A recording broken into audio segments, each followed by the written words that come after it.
J'espère que vous allez bien en cette période un petit peu compliquée de confinement.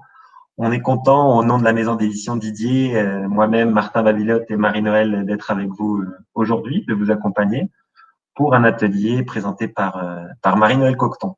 Alors peut-être que certaines ou certains d'entre vous me connaissent. Je suis Martin Babilotte, votre représentant Didier sur l'Amérique latine et donc sur le Brésil, bien évidemment. Et donc aujourd'hui, on a la chance, le privilège d'avoir Marie-Noël avec nous. Ça va, Marie-Noël? Ça va très bien de France, où je suis confinée, mais je vais bien quand même. Je n'ai pas de soleil parce qu'il fait nuit, mais sinon ça va bien. D'accord, ok. Et donc je vois que vous êtes en train de vous connecter. N'hésitez pas à poser vos questions dans le chat. On essayera d'y répondre plutôt à la fin. L'idée étant de réserver peut-être 20 minutes à la fin pour répondre un peu à vos questions. Alors, avant de commencer, je vais peut-être présenter un petit peu Marie-Noël. Peut-être que vous vous dites qui est Marie-Noël? Qui es-tu, Marie-Noël? Alors, juste une petite. Attention, tu as 3 secondes, hein. Tu as trois Ah, secondes, pas plus. attention, c'est compliqué parce que Marie-Noël a un très grand CV. Alors, pour résumer, Ah, para fazer un resumen disso est complicado. Euh, juste rapidement, Marie-Noël est donc enseignante-chercheuse à l'Université catholique de l'Ouest à Angers depuis déjà plus de 20 ans. Depuis 20 ans, Marie-Noël enseigne aussi le français aux étudiants étrangers au Centre international d'études françaises, donc le CIDEF. Elle a été directrice pédagogique du CIDEF, notamment pendant 6 ans, et responsable pédagogique du Master FLE pendant 5 ans. C'est vrai que nous, à Didier, on connaît bien Marie-Noël, puisqu'elle collabore avec nous depuis déjà un certain nombre d'années. Peut-être qu'il y a des profs qui connaissent notamment la méthode saison, voilà, dont Marie-Noël a fait la coordination aussi. Et on est très content d'avoir aujourd'hui Marie-Noël, puisque elle est aussi la coordinatrice de la méthode L'Atelier. Il sera question beaucoup de l'Atelier aujourd'hui, qui est notre nouvelle, nouvelle méthode de Didier Fleu pour le public grands adolescents adultes. Alors, je ne vais pas trop prendre de temps parce qu'on n'a pas non plus des heures. Il y aura beaucoup de choses à dire sur Marie-Noël, mais est-ce que je peux te donner la parole et puis je vais couper moi ma vidéo alors, dans ce cas. merci beaucoup, Martin, pour cette présentation élogieuse. Et bonsoir à tous. Donc de France, je suis vraiment très contente d'être avec vous ce soir pour moi, cet après-midi pour vous, pour vous parler de la coopération. Je crois avant ça, Martin, il y a peut-être un petit message que tu dois faire passer, non? Sur le tirage Euh, au sort. oui, d'accord. On va organiser un tirage au sort à la fin. On offrira un cadeau. Je ferai un petit point avec vous à la fin de l'atelier sur ce tirage au sort qu'on va faire. Voilà, je ferai un petit point avec Lyrica qui est aussi dans l'organisation et puis on reviendra vers vous à la fin de ta présentation peut-être pour vous donner plus de détails sur le tirage au sort et le sorteio, non, je crois qu'on dit en portugais. Parfait. Donc, je pense que si tout va bien, vous devez voir sur votre écran, hein, la première page de la présentation. Donc, l'idée ce soir, c'est de vous parler de coopération. Alors, pour démarrer, je vais tout simplement vous dire que pour la première phase de la coopération, on a envie de se dire qu'ensemble, on va plus loin, que seul, c'est sûr, on va plus vite. Moi, j'aime beaucoup travailler seule parce que je suis sûre que ça va aller très très vite, mais que en général, quand je travaille avec d'autres personnes, je vais avoir tendance à approfondir les idées. Et donc, je vais aller plus loin et donc, ça va être du meilleur travail au final. Alors, la première chose, j'ai envie de vous faire participer parce que je ne voudrais pas être la seule. C'est un petit peu long, hein, quand même, ce webinaire, 1 heure ensemble. Je voudrais donc vous faire participer à la première question qui est tout simplement, qu'est-ce que la coopération? Qu'est-ce que c'est pour vous? Donc, je vais vous donner la possibilité d'inscrire, d'écrire sur le tableau blanc qui est devant vous. Si vous utilisez l'outil texte, donc le T que vous voyez en bas de votre écran, vous pouvez déjà inscrire quelques mots pour démarrer. Qu'est-ce que c'est pour vous la coopération? Je vous laisse quelques minutes parce que je veux pas. Voilà, je veux quand même entendre ce que vous avez à dire. Entraide, ça commence très bien. J'adore. Alors, vous avez le droit à plusieurs mots, hein. Si jamais il n'y a qu'une personne qui a trouvé la façon de communiquer, vous pouvez bien sûr écrire plusieurs mots. Donc, il faut avec le T, je répète, pour utiliser le tableau blanc. Donc, je vois que vous êtes en train aussi de collaborer dans le chat. Et justement, vous écrivez le mot collaborer. Donc, c'est très bien, c'est exact. Donc, je vais le remettre ici, directement. Voilà. Vous parlez aussi d'action conjointe. C'est parfait. On peut l'inscrire aussi. Pour les gens qui n'arriveraient pas à voir, en fait, c'est en bas de votre écran et si vous n'avez pas le T, c'est que vous avez peut-être un autre logo, mais il faut appuyer dessus. C'est peut-être une flèche que vous allez avoir. Ça dépend comment il est mis par défaut, mais pour sélectionner, après le T va arriver. Et vous pouvez même changer la couleur si vous voulez.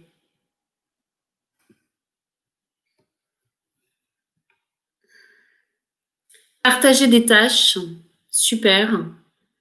Apprendre ensemble, très bien. Entraide, agir en commun, travailler ensemble, négocier. Waouh, c'est vrai, ça en fait partie. Surtout en entreprise. J'ai envie de dire qu'en didactique des langues, puisque moi, comme vous l'a dit Martin, j'enseigne donc le français langue étrangère au CIDEF, donc Centre international d'études françaises, à Angers. Donc Angers, c'est une petite ville. Je vous situe en même temps où se situe Angers. Angers, c'est une ville de 150 000 habitants qui n'est pas loin de Nantes, donc dans le nord-ouest de la France. On est à 1h30 de Paris.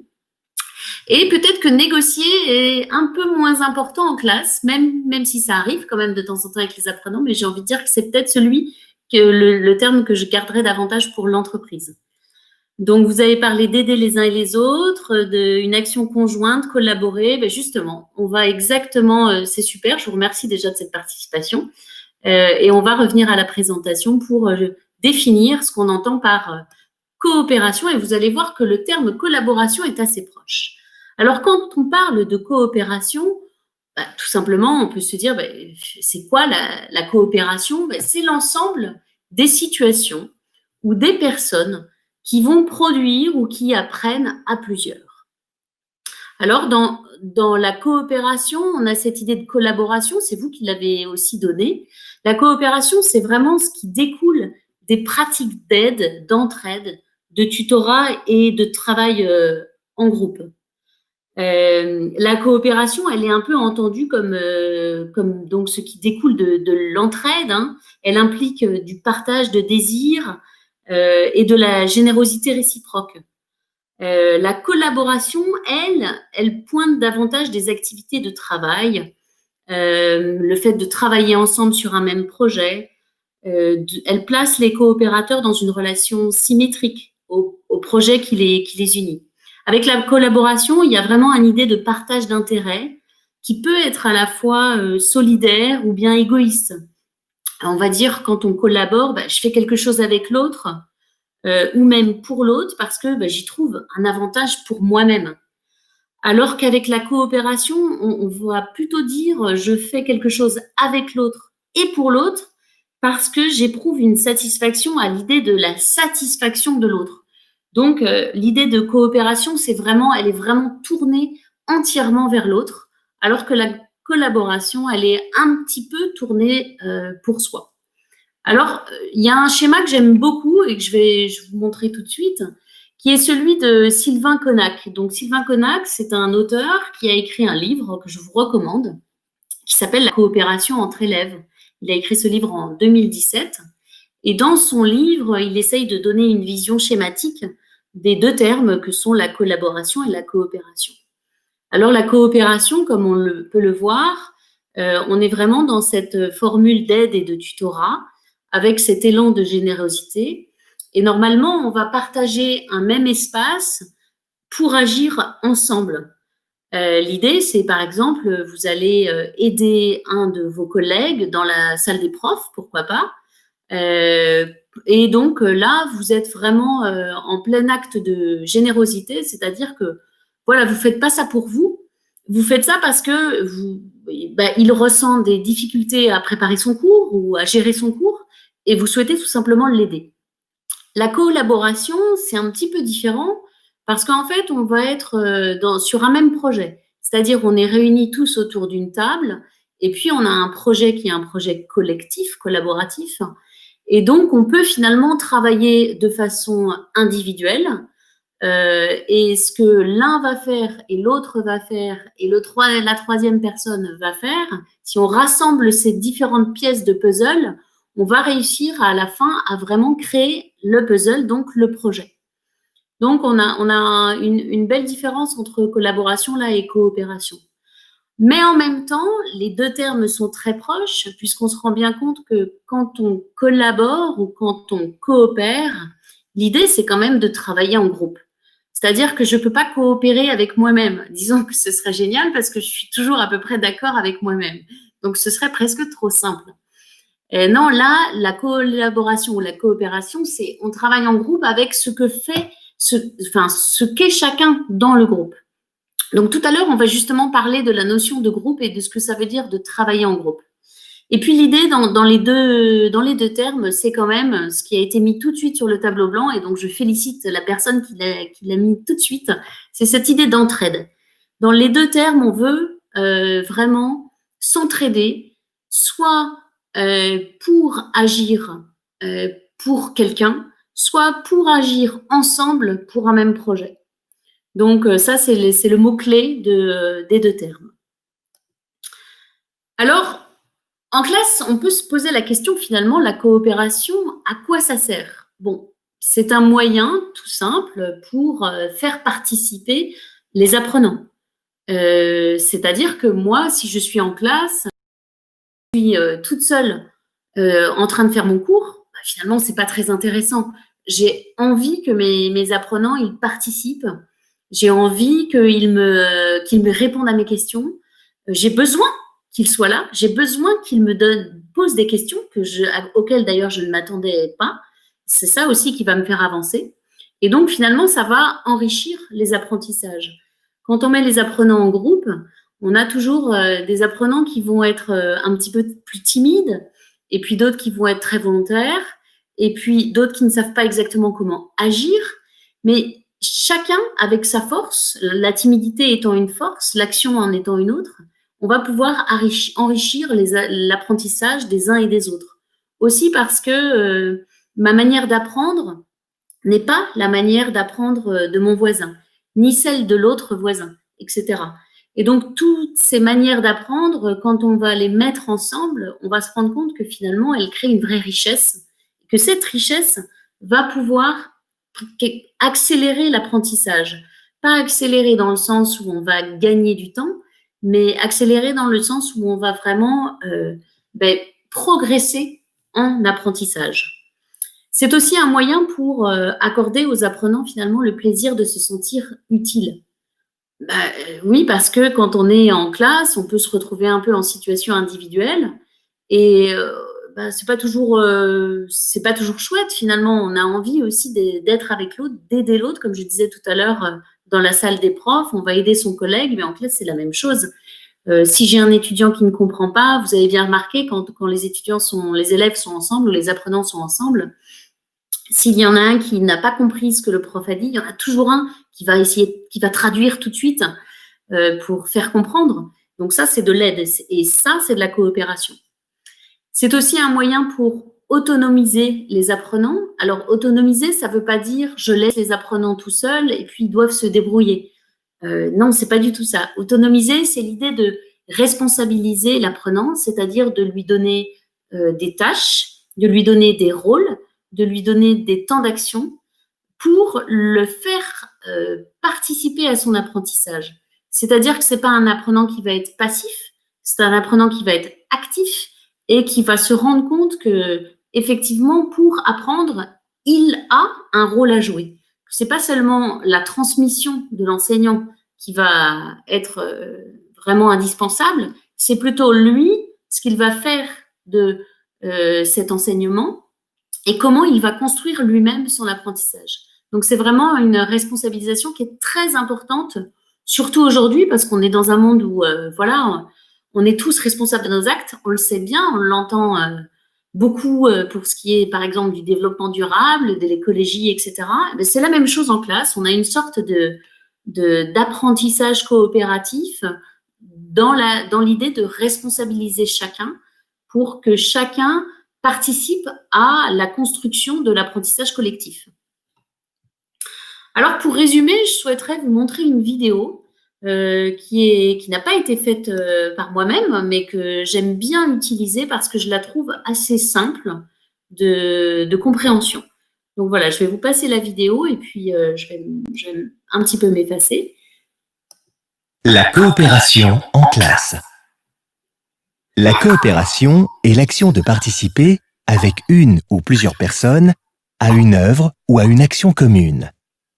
L'être humain est un être social par nature, dans le sens où il se construit par sa relation aux autres. Il est donc dynamique et interdépendant avec les autres êtres humains et l'écosystème dans lequel il vit. Il est mu par deux aspirations complémentaires, indissociables, et qui se renforcent mutuellement. Désir d'être soi, comme le désir de grandir, et désir d'être avec autrui, désir d'être aimé par exemple. Mais on n'entend pas très bien le son. La coopération... On n'entend pas? Sauf erreur de ma part, on n'entendait pas très bien le son au bout d'un moment. Mais bon, c'est pas grave, on a quand même... Mais je peux pas, moi je suis au maximum ici, là. D'accord, ok. Bah, de toute façon... Sinon, je peux éventuellement... Alors, attends. Attends, a priori, c'était moi de mon côté alors, parce que les autres sont très bien. Excuse-moi alors. Ok. Bon, bah, Martin, c'est pas sympa. Non, je plaisante. je sors. Non, t'inquiète pas, c'est de la coopération, ça marche. est une des forces que le genre humain a peu à peu développées pour dépasser ses limites biologiques et évoluer grâce aux autres. Le cerveau est pré-câblé pour la sociabilité et se développe grâce aux stimulations apportées par son environnement. Par exemple, un cadre harmonieux encourage la libération d'une hormone appelée ocytocine, qui favorise la coopération et l'empathie et améliore ainsi l'apprentissage. Des méta-analyses montrent que le travail entre pairs est plus efficace que le travail individuel, car les apprenants atteignent une puissance de réflexion supérieure. Ils peuvent mieux apprendre de leurs erreurs et comprendre les objectifs de leur apprentissage. Cette façon de travailler apporte de meilleurs résultats que l'approche compétitive, quelle que soit la matière ou les notions à s'approprier, à condition qu'elle soit bien encadrée. Elle est particulièrement efficace si l'amitié existe entre les élèves.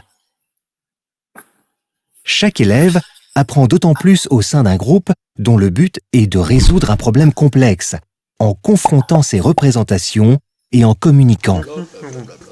Les élèves acquièrent ainsi non seulement de nouvelles connaissances, mais aussi l'esprit de solidarité et des compétences telles que l'écoute. La coopération n'exclut cependant pas le travail individuel ou la compétition qui peut, sous certaines conditions, motiver le groupe, comme lors d'un jeu collectif. Tous trois doivent former un équilibre. Dans une classe travaillant en coopération, l'enseignant joue tour à tour un rôle d'observateur, de conseiller et d'accompagnateur. Il adapte ses différentes postures en fonction du type de coopération proposée, certains assez formels comme le tutorat ou le travail de groupe, d'autres beaucoup moins comme l'aide et l'entraide. Dans tous les cas, l'idéal est que les élèves réussissent au bout d'un certain temps à fonctionner de façon autonome et que la présence de l'enseignant se fasse de plus en plus discrète. Grâce à la coopération, les enfants enrichissent leur façon de penser par la complémentarité des raisonnements des autres. Ainsi, les enfants apprennent seuls, mais grâce aux autres, avec les autres.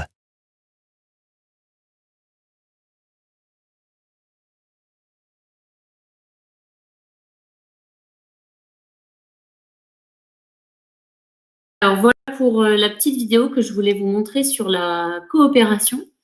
Et j'espère que voilà, vous aurez, je pense, une meilleure idée de ce que peut être la coopération. Alors justement, j'aurais voulu avoir votre opinion pour savoir quels étaient les mots-clés que vous souhaitiez garder de cette vidéo.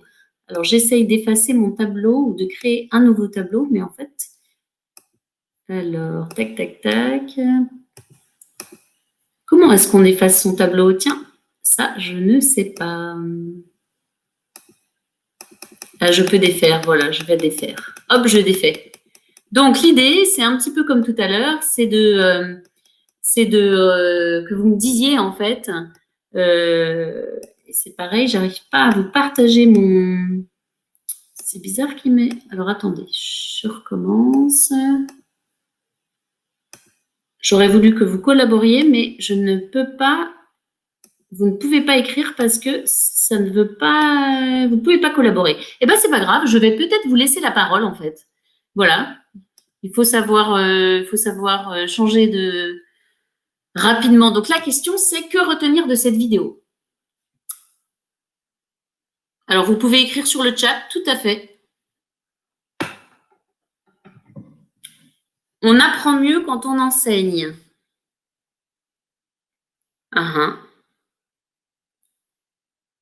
On apprend mieux quand on enseigne.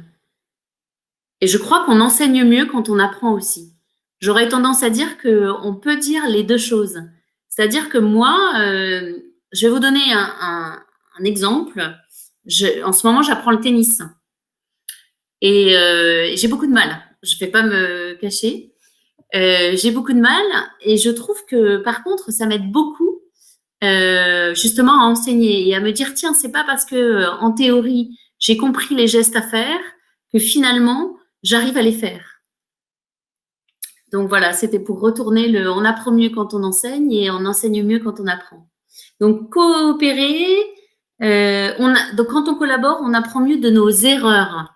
Oui, tout à fait. Moi, je suis complètement d'accord. Quand on est à plusieurs, on apprend mieux de nos erreurs. Ça veut dire que finalement, l'autre nous fait penser à quelque chose auquel on n'avait pas pensé. Et ça, c'est une bonne chose. Et puis, on apprend de nos erreurs parce qu'on est ensemble et que l'on voit chez l'autre des choses qui sont peut-être meilleures ou plus positives que chez soi. Et donc, ça apprend à au moins, je ne sais pas si c'est changer nos erreurs, mais au moins les améliorer. Donc ça, c'est une autre chose. Ensemble, on est plus fort. Je suis complètement d'accord. Je regarde un petit peu ce qui a été dit dans le chat. Coopérer n'exclut pas le côté sain de la compétition. Donc oui, tout à fait, Paolo, je suis complètement d'accord aussi. C'est-à-dire qu'on peut tout à fait être en train de faire de la compétition tout en faisant de la coopération. Alors dans la vidéo, on dit bien que la compétition, on va plutôt la garder pour des jeux coopératifs, dans la mesure où c'est une compétition positive. Si c'est une compétition qui est négative, c'est-à-dire je travaille tout seul parce que je veux une meilleure note, c'est pas de la coopération. Là, c'est vraiment une forme d'égoïsme. Alors que si on fait de la compétition lors d'un jeu coopératif, c'est-à-dire essayer absolument d'aller très vite, d'être le premier groupe à gagner, ça va motiver les élèves à jouer ensemble et à avoir une meilleure cohésion d'équipe. Est-ce qu'il y a autre chose dans le chat qui pose les questions qu'on n'a pas eu le courage de les poser? Alors, ensemble, je ne sais pas si tout est lié, du coup, j'ai qu'une petite partie, mais effectivement, on va pouvoir poser des questions. Il y en a toujours un dans le groupe qui va pouvoir poser une question qu'on n'a pas eu le courage de poser. Tout comme aujourd'hui, là, on a des gens dans le chat qui écrivent des choses que les autres n'ont peut-être pas le courage d'écrire ou ne pensent peut-être pas écrire. Et le fait que vous coopériez, c'est-à-dire que vous participiez à ce webinaire, parce que je ne suis pas du tout en train de le faire toute seule, le fait que vous participiez en écrivant me permet de rebondir sur vos idées et donc de décupler ou d'avoir d'autres idées. Donc ça, c'est très intéressant. Donc, je suis tout à fait d'accord. Ah, c'était le rapport avec mieux apprendre de nos erreurs. Tout à fait. D'accord, merci Maria. L'idée aussi, bon, tout à fait, c'est de prendre part à une œuvre commune. Donc ça, c'est exact. Le fait, évidemment, de réaliser, finalement, de produire. Et c'est pour ça que c'est important, souvent, quand vous faites des projets en classe. Je pense que ça doit vous arriver. Quand vous faites des projets, ce qui est important, c'est certainement le résultat, mais c'est d'abord tout le processus, c'est-à-dire la manière dont les élèves ont pu se mettre ensemble pour créer, pour réaliser un produit commun. Donc, tout ce processus, il est très important. Et parce qu'il est très important, il ne faut pas juste garder le résultat pour soi. Et donc, moi, je vous encourage en classe à diffuser, à accrocher, à exposer toutes les productions communes qui auraient été faites par des groupes, parce que ça encourage les apprenants, justement. Ils vont voir ensuite dans la classe que les projets qu'ils ont réalisés sont là, donc ces projets prennent de la valeur, et donc pour les apprenants, l'apprenant lui-même prend de la valeur. Voilà, je vais m'arrêter pour ce lien avec la vidéo, mais en tout cas, je vous remercie d'avoir coopéré pour faire en sorte que donc on puisse ensemble compléter un peu cette vidéo. Alors, tout à l'heure, je vous ai dit que pour coopérer et pour collaborer, il y avait un point commun, c'était le travail en groupe. Donc, je voudrais maintenant revenir sur cette idée de travail en groupe. Le travail en groupe,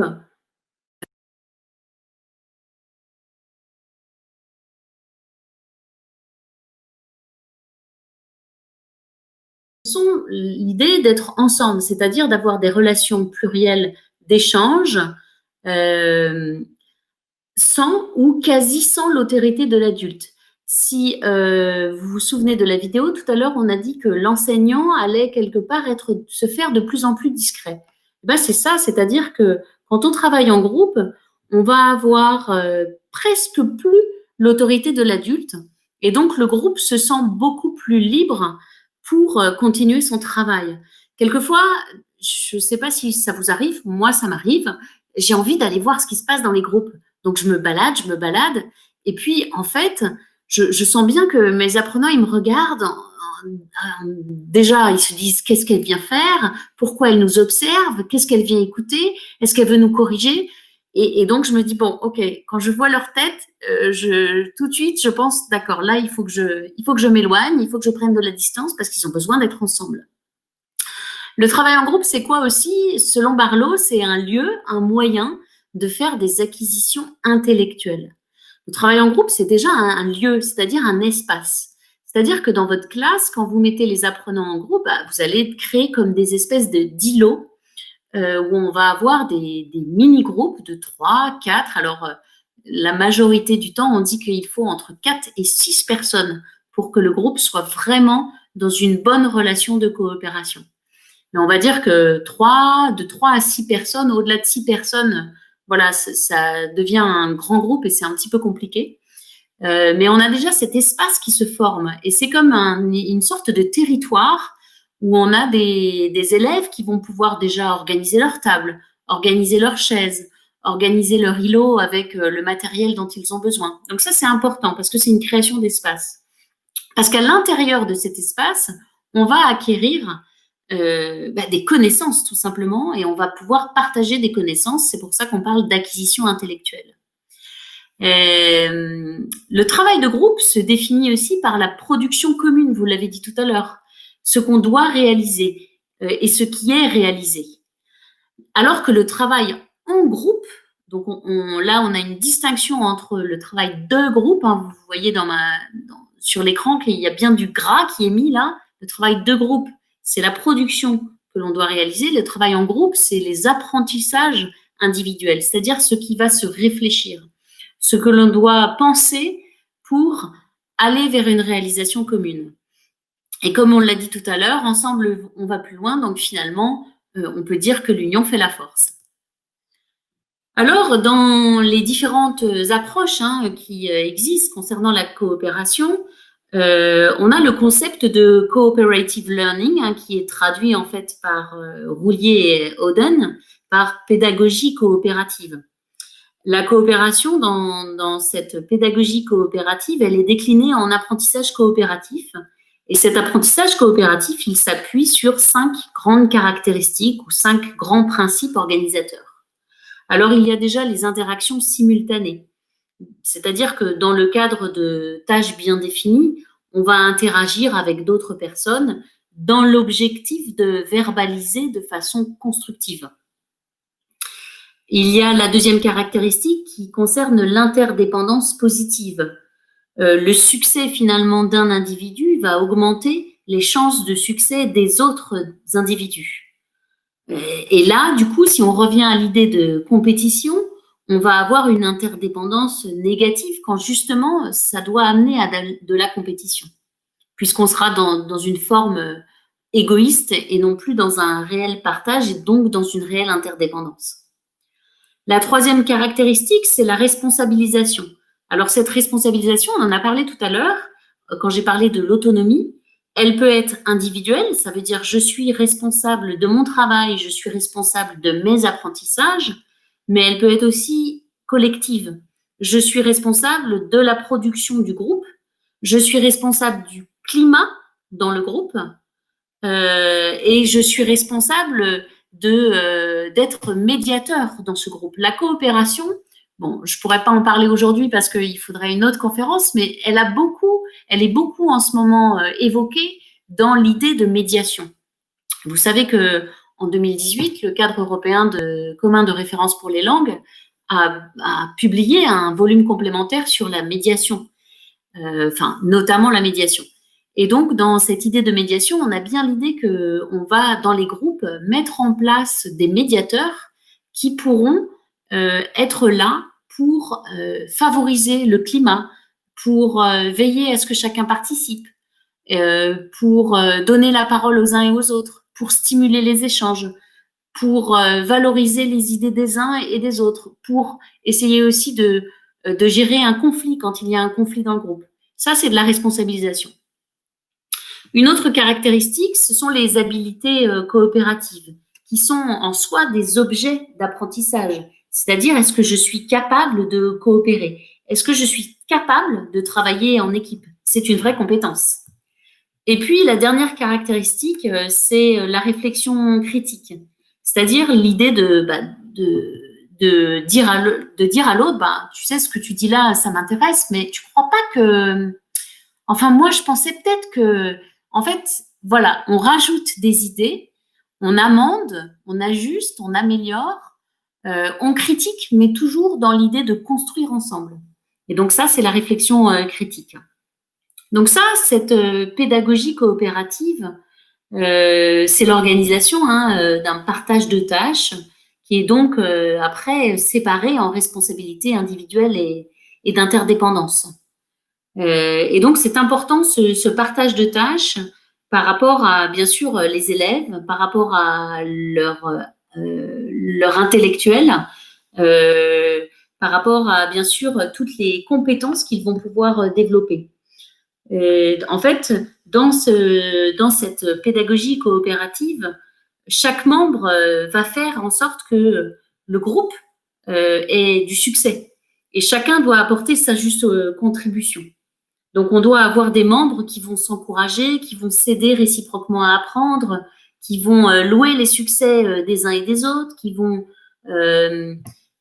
apprendre à bien se connaître, à se faire confiance, qui vont réfléchir ensemble sur leur façon de fonctionner, sur les manières d'améliorer le fonctionnement de groupe, sur les manières d'améliorer le projet, etc., etc. Alors, la question qu'on peut se poser, c'est comment organiser le travail en groupe?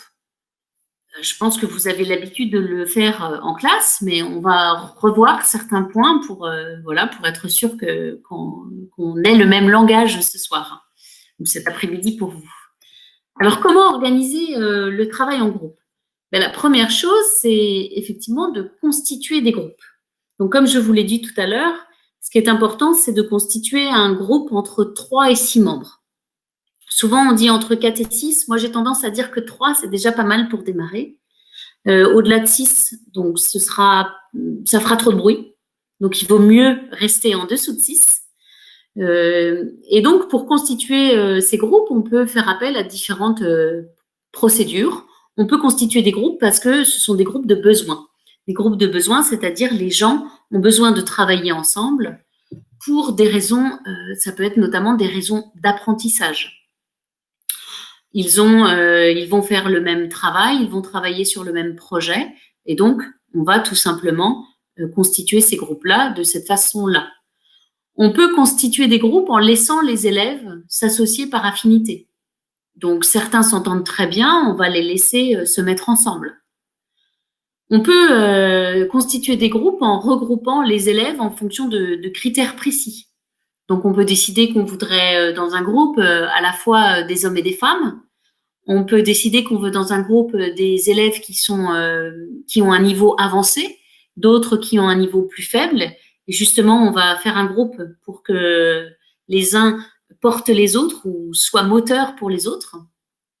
On peut faire un groupe plutôt homogène, c'est-à-dire avec un même niveau, etc., etc. On peut faire des groupes d'âge. On peut aussi laisser le sort agir, c'est-à-dire utiliser, là je vous ai mis un petit lien vers un générateur de groupe. C'est un générateur que vous pouvez donc trouver sur Internet et qui va tout simplement décider des groupes. Mais si on ne veut pas aller sur Internet parce que c'est compliqué de faire des groupes en allant sur Internet, on peut toujours utiliser un matériel spécifique. On peut faire des groupes de couleurs. Ça, c'est très simple. On peut avoir des groupes en donnant à chacun un dé et en fonction du chiffre qui arrive sur le dé, on va faire des groupes. Vous savez, je suis sur plein d'idées pour constituer des groupes, mais voilà quelques idées à prendre en compte. Alors, dans l'atelier, c'est ce qu'on essaye de faire.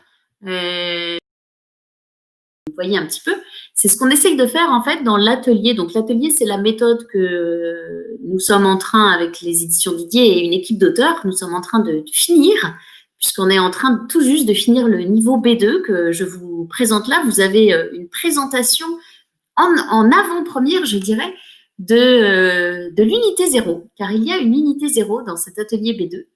Et dans cette unité 0, justement, on parle on coopère. Donc, la page que vous voyez à droite de votre écran, on coopère. Vous avez ici plusieurs petites vignettes qui nous renseignent sur le type d'activité que l'on va faire. Donc, on va avoir comme première activité l'activité des 6 chaises et des 6 volontaires. Alors, 6 chaises et 6 volontaires, ça veut dire, je ne sais pas si vous faites ça au Brésil. En France, c'est très populaire dans les mariages. Donc, l'idée, elle vient de là. Vous allez voir, c'est pas très original. Oui, on me dit que oui. Donc, c'est parfait. Merci beaucoup, Maria Lima. Donc, l'idée des 6 chaises, c'est qu'en fait, les étudiants vont entendre des phrases. Donc, les phrases, c'est par exemple, allez vous asseoir si... les phrases, ça va être allez, bien sûr, les étudiants sont assis tous sur des chaises et donc ils vont devoir aller chercher chez des apprenants soit des objets, soit des idées, soit retrouver des apprenants parce qu'ils ont les mêmes valeurs ou ils partagent les mêmes choses. Donc, on a ici un exemple de coopération parce qu'on va aller dans la classe chercher l'aide des autres, mais c'est surtout parce que, et je vous lis la consigne parce qu'elle n'est peut-être pas très lisible, à chaque fois qu'on reviendra s'asseoir, il manquera une chaise, exactement comme dans un mariage, et vous devrez réussir à tous vous asseoir quand même. C'est-à-dire, c'est pas parce qu'il manque une chaise qu'on est éliminé, au contraire, il manque une chaise et on doit essayer quand même de tous s'asseoir. Et donc, je peux vous garantir que c'est très drôle parce qu'à la fin, il n'y a plus qu'une chaise et qu'il y a toujours 6 personnes. Donc, va falloir s'asseoir à 6 sur une même chaise. Bon courage, mais je vous assure que nos élèves ont plein d'idées pour ça. Donc, ça, c'est une forme de coopération positive d'entraide. Dans l'activité 2, je demande, la question est quelle est votre couleur préférée? Et donc, on demande aux étudiants de constituer des groupes de couleurs préférées. Donc, vous voyez, par rapport à la constitution des groupes, on a là bien l'illustration que l'on peut constituer des groupes de couleurs. Ensuite, dans la 3e activité, on dit en groupe, lisez le document et échangez. En général, quel rôle jouez-vous dans un groupe? Quel rôle n'aimez-vous pas jouer et pourquoi? Donc là, l'idée, c'est que les étudiants ou les élèves soient en groupe et qu'ils échangent sur les rôles de chacun. Il y en a toujours qui préfèrent être leader dans un groupe et il y en a qui préfèrent être discret. Ce n'est pas parce qu'on est discret qu'on ne participe pas du tout. Donc, la preuve, vous êtes discret parce que vous ne pouvez pas parler, parce qu'il n'y a que moi qui parle, vous n'avez pas de chance et j'en suis désolée. Mais n'empêche que comme vous continuez à écrire dans le chat, je sais que vous n'êtes pas si discret que ça. Et donc, que même si vous êtes discret, vous participez avec moi à ce webinaire. L'autre activité, c'est le travail ici de groupe. Donc, je ne vais pas tout lire, mais en gros, voilà, cette page, elle est justement là pour rappeler aux étudiants B2, et on le fait dès le niveau 1, avec des petites activités qui s'appellent On coopère, que l'on peut travailler ensemble et que le travail ensemble, justement, c'est vraiment enrichissant. Alors, la deuxième chose, alors je reviendrai sur comment coopérer avec ces cours à distance. On va la garder pour la fin parce qu'elle est pas simple, votre question, mais on va la garder. Martin, tu la notes. Donc, deuxième petite chose, c'est la consigne de travail. Quand vous allez décider de faire travailler vos étudiants en groupe, il faut que votre consigne de travail, elle soit vraiment très claire. Il faut qu'elle soit univoque, ça veut dire qu'elle n'ait qu'un seul sens, que les étudiants ou vos élèves ne puissent pas imaginer trop de choses, et qu'il faut qu'elle soit très précise, avec des objectifs qui sont clairement définis. Et dans cette consigne de travail, il faut que chaque participant trouve un intérêt à échanger avec les autres, et aussi que le matériel qui va être distribué, donc généralement c'est vous, qu'il permette justement la participation de chacun et l'activité de tous. Donc, je vous donne un petit exemple ici avec donc toujours la méthode atelier. Là, on est dans les niveaux A2 et A1. Donc, je lis la consigne du numéro 11, là, qui s'affiche devant vous, de l'activité 11, on coopère. Nous sommes donc dans l'atelier A2. Ensemble, raconter une histoire qui commence par un jour. La deuxième personne continue l'histoire avec toujours. La troisième ajoute soudain et la dernière finalement. L'un de vous présente votre histoire commune à la classe. On a une consigne claire, c'est que chacun doit respecter un mot. Et que finalement, on a un groupe de 4 personnes et l'histoire va se construire à plusieurs. Donc là, on est vraiment dans la coopération. Non seulement ça, mais en plus, on a la participation donc de chacun, plus la participation exceptionnelle de l'un des membres qui va pouvoir jouer le rôle de rapporteur, donc là on est dans la médiation, et qui va présenter l'histoire à la classe. Donc ça va être de la coopération en vue d'un partage collectif pour la classe, donc là j'ai envie de dire, c'est jackpot. La deuxième activité, qui est par exemple ici se détendre, écrivez le nom d'un lieu sur un post-it, vous voyez bien que le matériel ici est clairement défini. Et ça, c'est important pour les apprenants de tout de suite voir de quel matériel ils vont avoir besoin, ou même pour l'enseignant, bien sûr, pour tout de suite commencer à travailler avec le matériel qui aura été distribué. Donc, vous voyez ici, écrivez le nom d'un lieu sur un post-it, collez-le sur le front de votre voisin, mettez-vous par groupe. Donc, voilà, c'est très clair. La photo qui est à côté est claire aussi. On voit bien le post-it. Et donc, ça facilite la compréhension de la consigne. Voilà pour la consigne. Alors ensuite, après avoir constitué les groupes et donc donné la consigne, il faut tout simplement mettre les apprenants en travail de groupe. Alors généralement, on propose des temps différents pour travailler en groupe et travailler ensemble. Il va d'abord y avoir souvent, vous verrez ça dans les travaux de groupe, un temps court de réflexion individuelle. C'est d'ailleurs ce que j'ai proposé ce soir, puisque je vous ai demandé à travers le tableau blanc, de dire quelle était pour vous, donc de réfléchir individuellement à ce qu'était pour vous la coopération.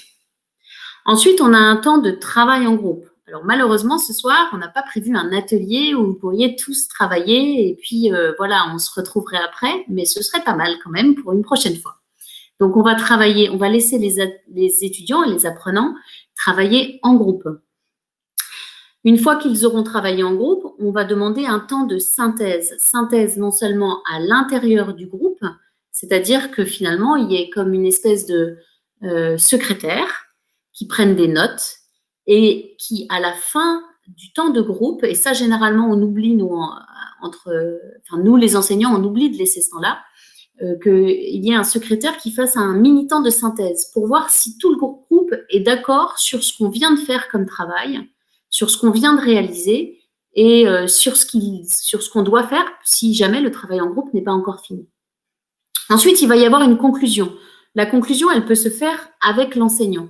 C'est-à-dire qu'à ce moment-là, on va avoir l'enseignant qui va reprendre un petit peu la main sur l'apprentissage et qui va proposer à chaque groupe, et pourquoi pas à chaque secrétaire ou chaque rapporteur qui aura été désigné dans le groupe, de faire une synthèse auprès des autres groupes, ce qui va nous permettre de conclure l'activité qui était en place et peut-être d'ajuster certains points qui n'étaient pas bien compris.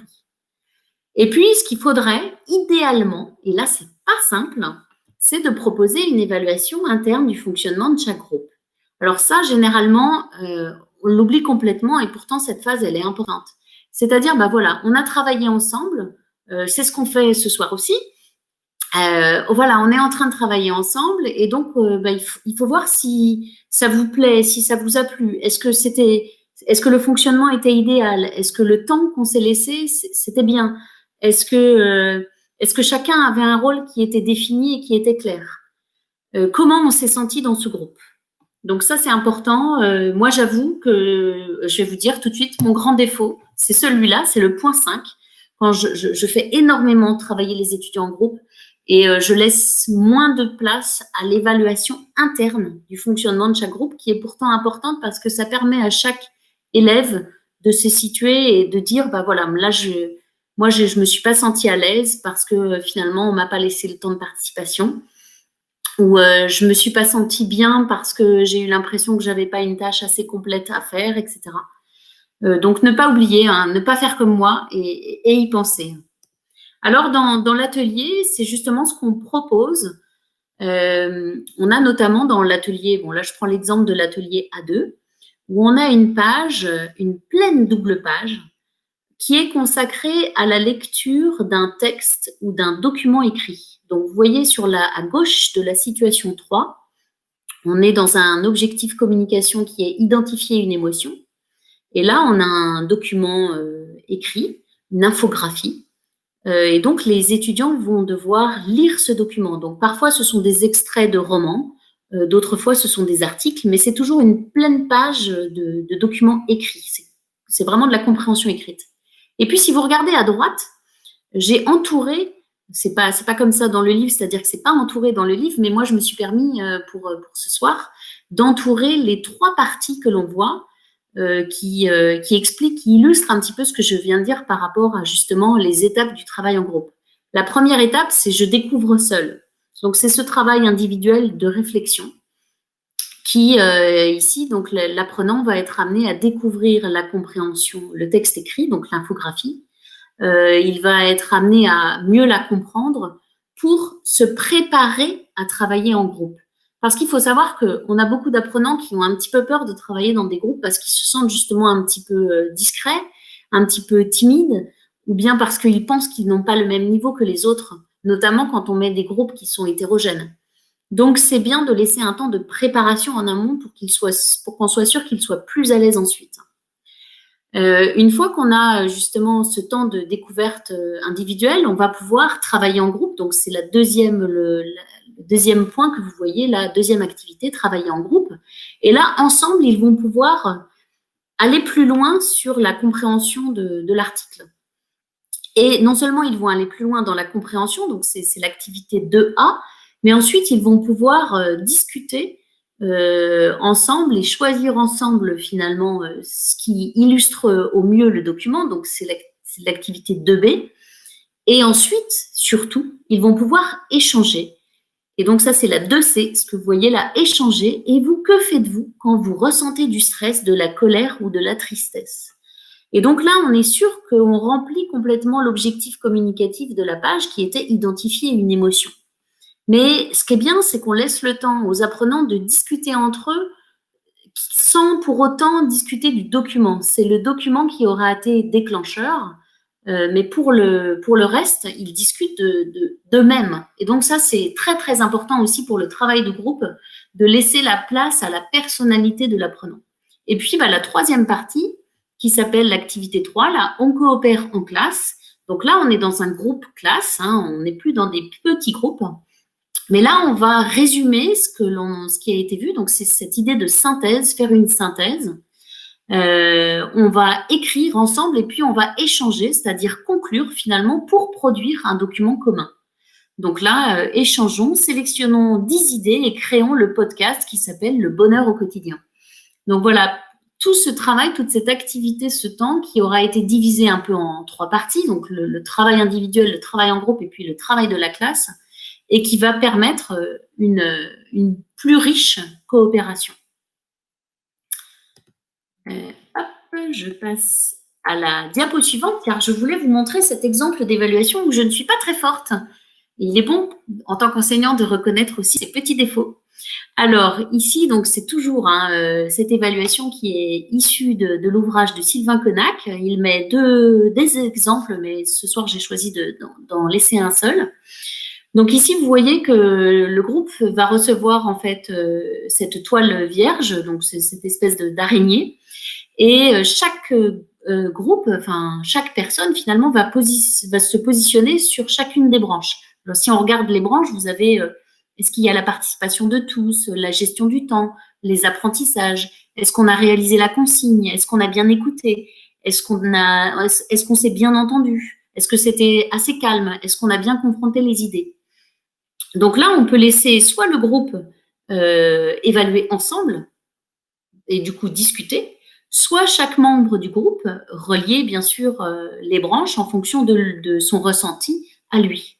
Et donc ensuite, on va pouvoir comparer les toiles, on va comparer au sein du groupe, mais on peut comparer aussi d'un groupe à un autre. Et donc ça apporte bien sûr une amélioration pour le prochain fonctionnement en groupe. Parce que si on est conscient qu'on n'a pas été très calme, et que ça a gêné certains, ben évidemment, on va y remédier pour la prochaine fois ou on va faire en sorte d'y remédier pour la prochaine fois. Donc, très important, ces petits outils d'évaluation qui servent à finalement un meilleur fonctionnement du groupe. La 4e partie dont je veux parler ce soir du travail en groupe, c'est la répartition des fonctions. Donc ici, toujours une petite illustration de Sylvain Connac, alors non pas dans son livre, mais dans un article, où il parle des différents rôles. Alors, on peut avoir dans le groupe un référent qui va être le référent de parole. On a le référent du temps. Donc, ce soir, ce sera Martin, sans doute, qui me dira « Ça suffit, Marie-Noël, arrête de parler, on t'a assez écouté ». On a le référent calme, celui qui pourrait dire « Chut, voilà, il faut un petit peu se taire, il est temps de se taire ». Le référent idée, celui qui va noter les idées au tableau. Le référent consigne, celui qui dit « Attention, on s'est un petit peu égaré, ce serait bien de revenir à la consigne ». Parce que ça nous arrive, bien sûr, de nous égarer en chemin quand on travaille en groupe. On va parler du dîner de ce soir ou d'autres choses et il y en a toujours un qui est là, on n'oublie pas la consigne. Il y a le référent matériel, celui qui est chargé de veiller à ce qu'on ait le bon matériel et qui ira voir l'enseignant si justement on manque de matériel. Et puis, bien sûr, les participants, ceux qui ne sont pas forcément des référents, mais qui ont un rôle aussi important puisqu'ils participent, comme vous ce soir, à ce webinaire. Donc, dans l'atelier, voilà, ce sont des rôles que l'on a essayé de mettre en valeur en choisissant des mots-clés. Alors, j'ai vu que tout à l'heure, il y avait quelqu'un qui travaillait avec l'atelier B1. Dans le chat, j'ai vu ça passer rapidement. Je suis désolée, je n'ai pas repéré qui était cette personne, mais très bien. Donc, vous avez sans doute remarqué que dans l'atelier B1, comme d'ailleurs dans le B2 et comme déjà dans le A2, on nomme des rôles précis. Donc ici, dans le travail, donc on est dans une page qui parle de l'opinion.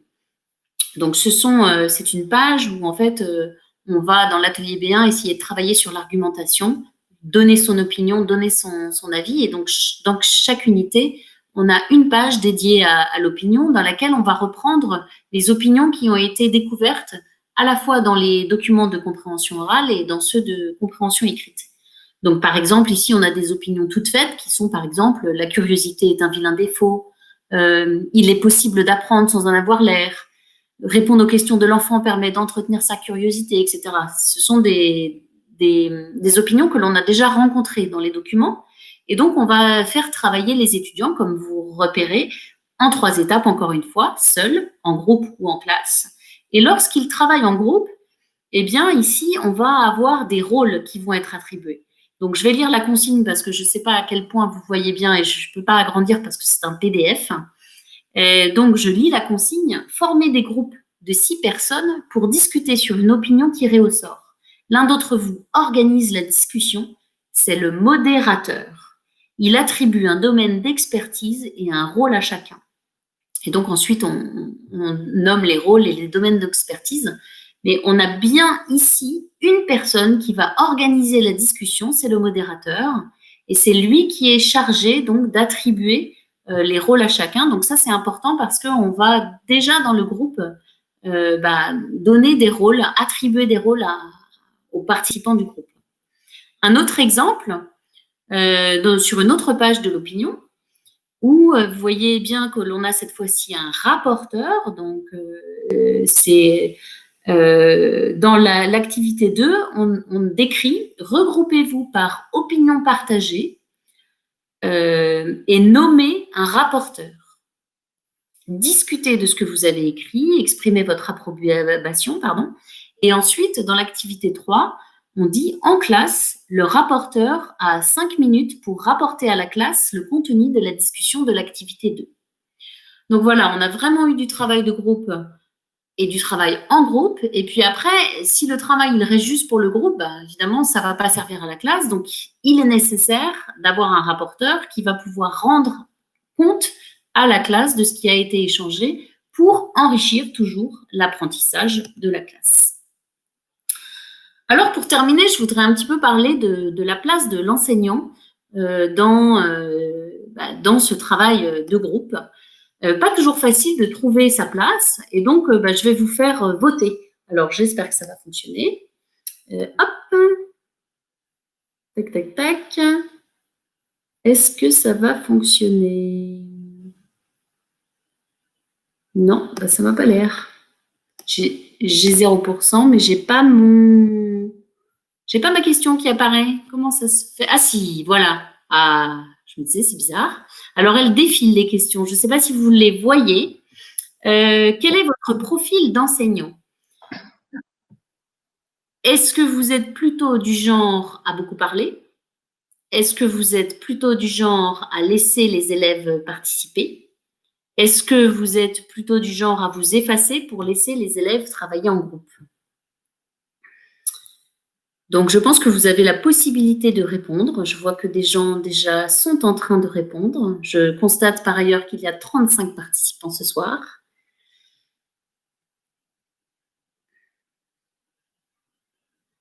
Je vous laisse du temps, hein, parce que voilà.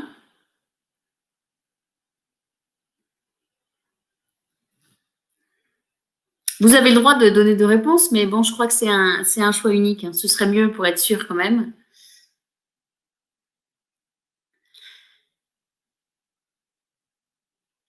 Alors, on me dit que ce qui est le plus commun, c'est de parler beaucoup. Hein. C'est vrai, hein. Je suis d'accord. C'est ce qui est le plus commun, mais on sait quand même qu'on doit laisser les élèves parler plus.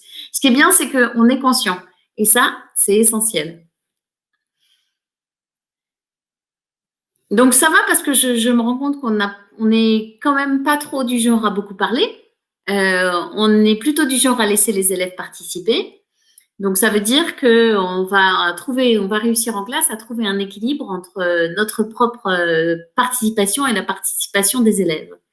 Et on est peut-être un peu moins du genre à s'effacer pour laisser les élèves travailler en groupe. Alors, une deuxième question qui apparaît, c'est dans la classe, où est-ce que vous vous placez? Et donc, c'est intéressant de noter que pour une petite majorité, donc petite parce qu'il n'y a que 8 participants, donc c'est 20%, c'est plutôt au milieu des élèves que vous vous placez. Et tout à l'heure, on a parlé du fait que le groupe, il avait sa place dans une classe, qu'il ait un lieu attribué. L'enseignant aussi, il a une place. Et pendant des années, vous savez bien qu'on était majoritairement devant les élèves. Moi, je trouve que c'est en train de changer. Ça change de plus en plus aussi parce qu'on est à distance. Et donc, finalement, on n'est ni devant ni derrière, etc., même si on reste devant sa caméra. Mais on a plus tendance en classe à être au milieu des élèves, parfois sur le côté. Et moi, je vais vous dire où je me situe, puisque je vois que 0 personne n'a répondu. Eh bien, moi, je me situe généralement au fond de la classe. Alors, ça peut peut-être vous étonner.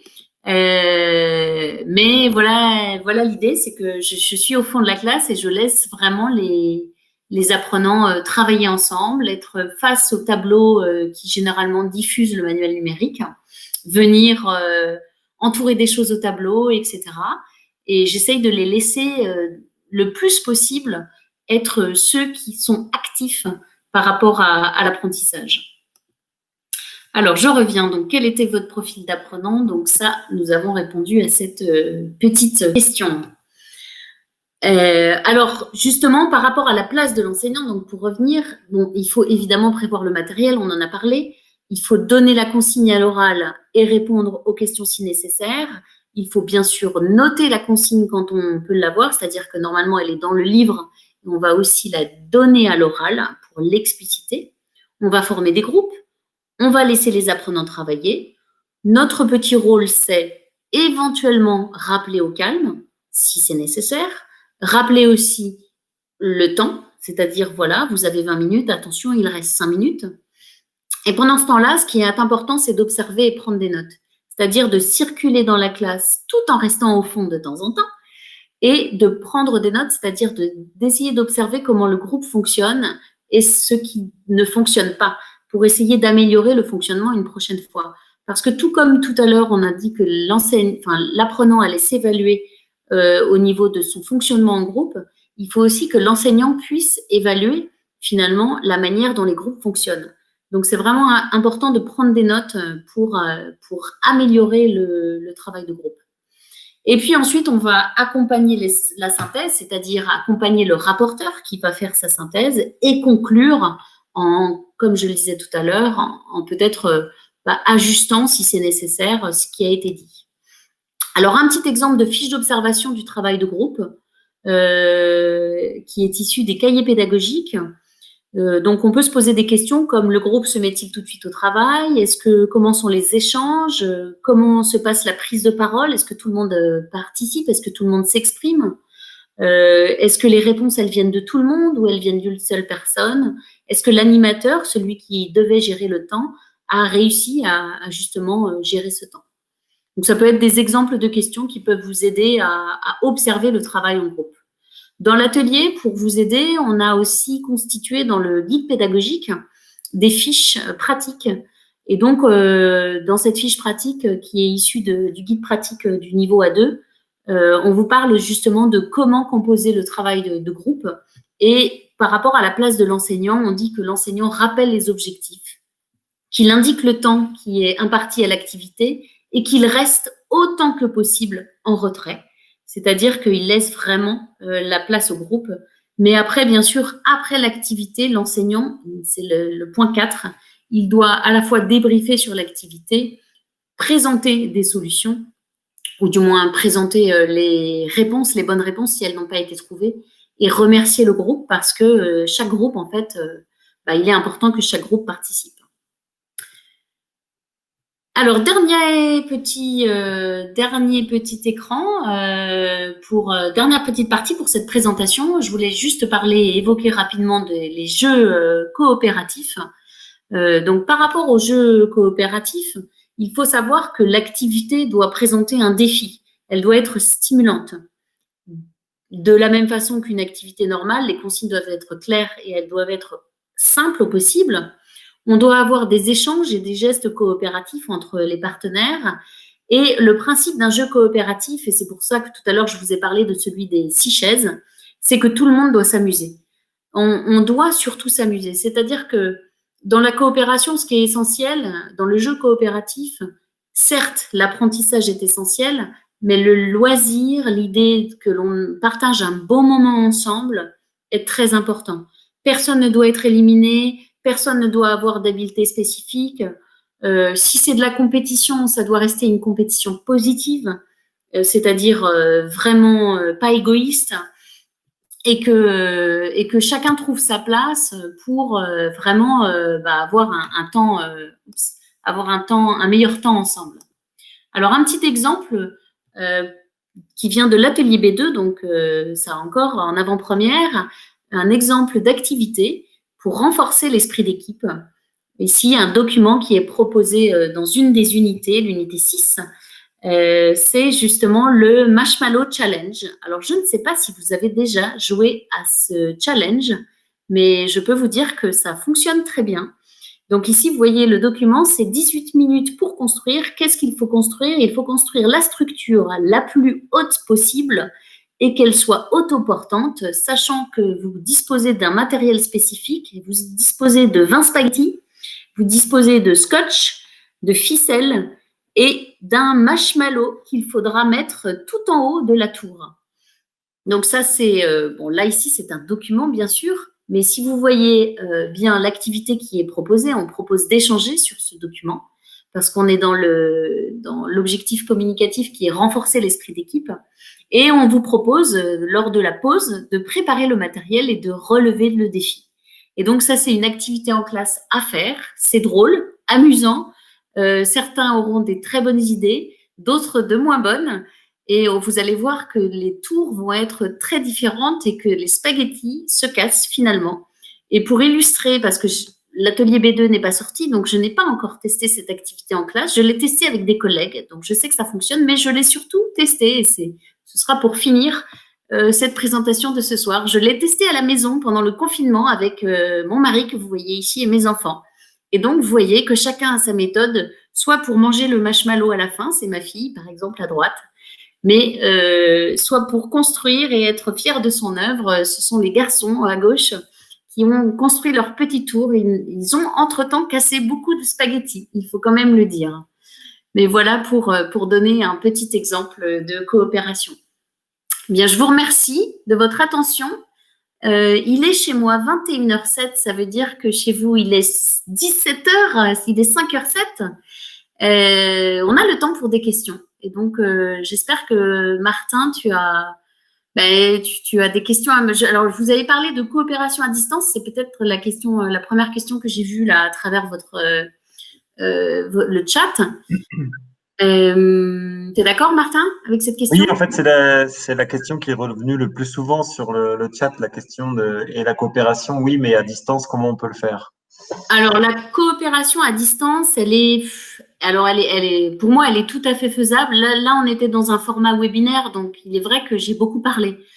Si on avait eu un temps de 2 heures devant nous, je me serais davantage arrêtée et je vous aurais laissé travailler en groupe. C'est-à-dire que, alors après, ça dépend des plateformes. J'avoue que je connais un peu moins cette plateforme-ci que j'utilise avec vous ce soir. Mais moi, avec mes étudiants, d'ailleurs, dès demain matin, j'ai classe avec mes étudiants de master en français langue étrangère. Et en fait, j'organise à l'intérieur de la plateforme des canaux, puisque j'utilise la plateforme Teams, et donc on peut faire des différents canaux, c'est-à-dire différents sous-groupes. Et donc, les étudiants vont devoir travailler en sous-groupe et ils vont devoir, demain, à titre d'exemple, repérer les activités de médiation qui existent justement dans l'atelier B2 et essayer de les nommer par rapport au volume complémentaire du CECR. Donc, ils vont avoir ce travail-là. Un autre exemple, là ce soir par exemple avec vous, j'ai essayé de vous faire un petit tableau. Je vous ai passé une vidéo, bon ça c'est pas coopératif, mais ensuite je vous ai demandé ce que vous aviez retenu de la vidéo. Je vous ai fait voter, donc ça c'était coopératif. Vous pouviez aussi utiliser le chat. Alors moi j'utilise beaucoup un outil, je sais pas au Brésil ce que vous utilisez, donc c'est un petit peu difficile de comparer, mais j'utilise un outil qui s'appelle WooClap. WooClap, c'est en fait un outil qui permet de créer des nuages de mots. Et donc, on voit les mots qui apparaissent au fur et à mesure. Et donc, tout le monde peut participer. On peut écrire sur un mur, on peut voter, on peut répondre à des questions en direct et donc voir le pourcentage de réponses, un peu comme ici avec le vote que l'on a pu faire. Donc, on voit le pourcentage de réponses. On peut associer des idées, etc. Donc, moi, ce que je conseille à distance, c'est vraiment de laisser des temps de groupe. C'est-à-dire avoir une première partie un peu, j'enseigne, et puis ensuite laisser les apprenants soit se mettre en groupe parce que c'est comme ça que ça fonctionne, soit avoir constitué des groupes au préalable sur votre plateforme, enfin sur l'outil que vous utilisez, pour justement leur laisser ce temps qu'ils auraient en classe. Après, ils sont très forts, ils sont plus forts que nous, ils peuvent très bien communiquer par WhatsApp, etc. Et donc, à la limite, dire, vous avez 20 minutes, mais laisser des rôles dans les groupes, attribuer des rôles dans les groupes. C'est-à-dire il faut, surtout parce qu'ils sont à distance et qu'ils pourraient se mettre à parler de tout et rien, qu'il y en ait un qui ramène à la consigne, qu'il y ait une personne qui surveille le temps, qu'il y ait une autre personne qui soit secrétaire et une autre personne qui soit rapporteur. Ça, c'est les essentiels pour être sûr que votre groupe va bien fonctionner à distance. Et puis ensuite, laissez 5 minutes ou 3 minutes au rapporteur pour rapporter justement ce qui a été échangé. Et ce sera à vous de faire une synthèse de tous ces échanges et de faire une synthèse en fonction de votre cours et d'où vous vouliez amener les apprenants. Donc, voilà ce que je pourrais dire par rapport à la distance. Personnellement, ça me pose, à part le contact humain, et à part le fait de ne pas pouvoir vraiment circuler dans les groupes, quoique à travers Teams, en fait, moi, je circule dans les différents canaux et j'écoute ce qui se dit. Alors, c'est exactement comme en classe, c'est drôle parce qu'ils me voient arriver, parce qu'ils voient que tout d'un coup, je suis dans leur groupe. Et puis, ils me disent, on sent qu'ils sont un petit peu gênés et je leur dis, non, je viens juste écouter ce que vous dites pour avoir une idée de vos échanges. Et ça fonctionne bien. Voilà, pour répondre à cette question. Merci Marie-Noëlle. On a d'autres questions dans le chat, d'ailleurs, on vous remercie. Il y avait Paolo qui posait une question sur le monopole de la prise de parole. Ça renvoie aussi à une autre question qu'il y avait dans le chat à un moment, où il disait oui, mais le problème du médiateur, c'est que c'est souvent un petit peu le même, mais justement, peut-être l'attribution des rôles dont tu parlais. Comment faire pour intégrer peut-être les plus timides? Alors, comment faire pour intégrer les plus timides? J'ai envie de dire, au départ, il faut leur donner… alors, moi, vous me connaissez peut-être parce que j'ai déjà fait des interventions sur l'expression théâtrale. Moi, je fais beaucoup de théâtre parce que, vous n'allez pas me croire, j'étais un peu timide au départ. Et donc, intégrer un… Oui, vous n'allez pas me croire, hein, je le savais. Intégrer un timide, ça veut dire qu'en fait, on va d'abord lui laisser un rôle simple. Un rôle simple, c'est peut-être, le premier rôle, c'est participer dans le groupe, c'est-à-dire être là, présent. La présence est déjà une participation. Donc ça va être pour le premier travail en groupe.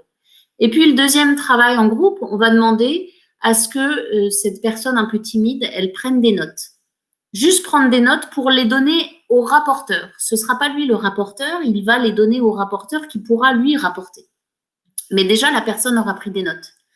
Et puis ensuite, on va pouvoir petit à petit, justement, lui donner ce rôle de surveiller que la consigne soit bien mise en place ou surveiller qu'il y ait du calme. Alors ça, en général, il va bien y arriver. Et puis, petit à petit, finalement, lui donner un rôle de plus en plus important qui va être finalement être lui-même rapporteur pour le groupe. Mais il faut y aller par étapes. On peut pas donner tout de suite le rôle de rapporteur à un timide, ce serait le brusquer. Donc, il faut vraiment y aller par petites étapes et puis ne pas forcer, c'est-à-dire que même si le timide rapporte un mot, pour moi, il a déjà rapporté. Et ce sera déjà super. Et justement, à ce moment-là, avoir le rôle d'enseignant qui encourage et dire merci beaucoup, c'est super. La synthèse de ton groupe, c'est ça, c'est génial. Super. Donc, respecter le profil des apprenants aussi, les personnalités. Il y a une personne qui nous dit qu'elle a été coupée, mais qu'elle nous remercie beaucoup. C'est Maria Lima. Il y a beaucoup de gens qui te remercient, Marie-Noëlle, qui donnent des commentaires et des feedbacks très positifs.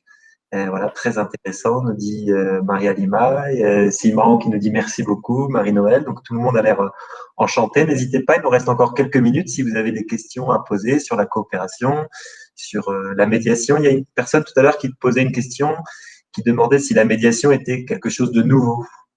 Alors non, la médiation, elle existe depuis très, très, très longtemps dans l'histoire de la médiation, mais elle existe un peu plus récemment dans l'histoire de la didactique des langues. En fait, la médiation, c'est un terme qui est apparu réellement, hein, on peut le dire, en 2001, quand le premier, le CSR est sorti. Donc, en fait, on a des activités dans le CSR, on a des activités qui sont dites des activités de médiation. Mais dans le premier volume du cadre, en fait, ces activités n'étaient pas vraiment très explicites. C'était très général et on n'en faisait pas grand-chose en classe. Et c'est justement parce que finalement, le terme lui-même de médiation ne revenait pas beaucoup. Si ce n'est, c'était beaucoup de la médiation qui était de la médiation, on va dire, purement linguistique, donc de la traduction. Et donc, dans le volume complémentaire de 2018, on a une place forte qui est laissée à la médiation. Donc, on a 3 types de médiation, hein, la médiation de texte, la médiation de concept et la médiation de communication. Et on peut dire que en cela, c'est nouveau, c'est-à-dire que, voilà, comme depuis 2018, ces activités sont beaucoup plus explicites, ou du moins les descripteurs sont clairs. On a maintenant des descripteurs. Il est vrai que vous, en tant qu'enseignant de langue, de français langue étrangère, vous êtes obligé, il me semble, de regarder ces descripteurs pour commencer à être un petit peu sensibilisé à ces descripteurs, parce que vous allez les retrouver de plus en plus dans les méthodes. Dans l'atelier, on a notamment voulu vraiment laisser une belle part à la médiation, parce que c'est dans la didactique d'aujourd'hui et il faut la prendre en compte parce que c'est très, très important la médiation et il faudrait, comme je le disais tout à l'heure, refaire un webinaire. Voilà. Merci beaucoup. C'était Maria Lima qui posait cette question sur la médiation. Merci Maria. Il y a des gens qui nous écoutent aussi et qui nous posent des questions qui sont d'Amérique centrale. Donc voilà, un plaisir de vous avoir ici aujourd'hui. Il nous reste quelques minutes, juste peut-être pour vous rappeler que ce qu'on disait en introduction, il va y avoir un tirage au sort, en fait, dès demain dans les locaux de d'ISAL, et donc vous serez informé par email si vous avez gagné ou non le lot qui contient des livres de l'atelier, bien sûr. Et vous rappelez aussi que, bien évidemment, Didier travaille, et vous l'avez bien compris, avec d'ISAL au Brésil, et qu'on avait d'ailleurs Paolo qui a été actif dans le chat, qui est le délégué pour d'ISAL pour les langues, donc pour le français évidemment pour Didier. Et donc j'imagine que vous avez peut-être déjà son contact, sinon n'hésitez pas à le contacter, c'est votre référent au niveau du Brésil pour tous les aspects commerciaux mais aussi pédagogiques. Et puis vous pouvez bien évidemment me contacter moi aussi directement si vous avez des questions aussi pédagogiques et éditoriales. Je ne vois pas d'autres questions pour l'instant dans le chat. Alors, s'il n'y a pas de questions, on va bientôt terminer. Remercier bien évidemment Marie-Noël, puisqu'il est déjà tard. Tu fais des heures sup, Marie-Noël. Ça va aller. Mais pour le Brésil, c'est un plaisir. Et c'est ça. La conclusion, elle est très belle. C'est Maria Inès qui dit « Ensemble, on va plus loin ». Bah oui, c'est tout à fait ça. Et comme, voilà, ensemble, que ce soit en France ou au Brésil, tous ensemble, on va plus loin. Et l'objectif, c'est voilà, c'est l'apprentissage et améliorer ce que l'on fait déjà. Super. Alors, il y a des personnes qui sont déjà parties, mais qui nous remercient. Il y a d'autres personnes qui sont encore en train d'écrire, donc on va attendre un petit peu de voir ce qu'on nous dit. Voilà, donc dans l'ensemble, Marie-Noël, les gens te remercient, ils sont très contents. Donc voilà, je disais, effectivement, nous on travaille avec d'ISAL pour le Brésil, donc n'hésitez pas à nous contacter. On a depuis déjà quelques mois maintenant ces nouveautés dont on a parlé, notamment l'atelier qui sont disponibles au Brésil. Donc voilà, surtout n'hésitez pas à se rapprocher de nous. Oui, et moi j'ai eu la chance d'utiliser l'atelier A2 en classe pendant tout un semestre. Donc voilà, n'hésitez pas si vous avez des questions, ce sera avec plaisir aussi. Parfait. Bah écoutez, on va bientôt terminer ce webinaire, à moins qu'il y ait une dernière question, peut-être pour clôturer, mais je n'en vois pas dans le chat. Merci encore Marie-Noël. Et puis bien sûr, au nom des éditions Didier aussi, merci beaucoup à d'ISAL pour cette excellente initiative. On espère qu'on pourra, avec d'autres intervenants, faire des petits comme ça webinaires pour vous accompagner aussi pendant cette période qui est on le sait, un petit peu compliqué pour tout le monde. Le Brésil n'a pas été épargné, donc on a une pensée très affectueuse pour vous tous qui devez vous adapter justement, travailler sur ces problématiques d'enseignement à distance et puis réinventer un peu le travail du professeur. Nous, en tout cas, on est à vos côtés pour vous accompagner dans cette période un petit peu complexe. Je ne sais pas si tu veux rajouter quelque chose, Marie-Noël. Non, mais juste merci à tout le monde. J'ai remercié dans le chat et donc je vais le dire oralement. Merci à tous et à toutes de votre participation ce soir et de vos très gentils messages de remerciements. Voilà, ça fait chaud au cœur. Merci. Super. Et puis, on va remercier aussi l'IRICA. Muito obrigado, Lirica, para a organização do evento et aussi à Paulo, bien sûr, pour sa participation. Et puis, on reste en contact. Portez-vous bien. Au revoir. Au revoir. À bientôt.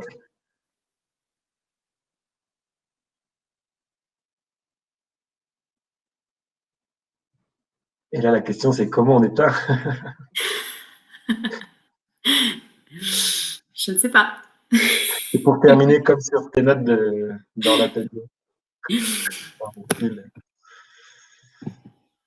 Je vois que nous sommes toujours en enregistrement et en diffusion en direct. Donc c'est pour ça et il va falloir meubler jusqu'à ce qu'on trouve le bouton. Ah ben non, c'est pas possible.